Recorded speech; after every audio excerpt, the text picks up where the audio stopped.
কোন সুখের আশায় তুমি আমাকে ছেড়ে গেলে এটা আজও আমার কাছে অজানা। আপন তো ছিলাম অনেক আগে, এখন হয়েছি অচেনা। আজ আমি ভালো থাকি বা খারাপ, এতে তোমার কিছুই যায় আসে না। এই পৃথিবীর সব থেকে সুন্দরতম অনুভূতি হলো আমি তোমায় ভালোবাসি। আর এই পৃথিবীর সব থেকে কষ্টদায়ক যন্ত্রণা এটাই যে তুমি আমায় ভালোবাসো না।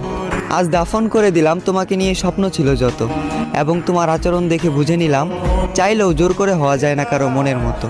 হ্যাঁ, আমি হয়তো ছিলাম না তোমার মনের মতো, এর জন্য যে বুকে তোমার মাথা রাখার কথা ছিল সে বুকে আজ বিচ্ছেদের ক্ষত। আজ আমি অনেক বড় অভিনেতা, মুখে রাখি হাসি, গোপন রাখি মনের ব্যথা। আমি এখানে তোমার দোষ দেব না অযথা, কারণ যে নিজের ইচ্ছায় নিজের জীবন শেষ করে তাকে বলা হয় আত্মহত্যা। হ্যাঁ, আমি নিজের ইচ্ছায় নিজের জীবন শেষ করেছি, কারণ আমি নিজেই বলেছি ভালোবাসার কথা।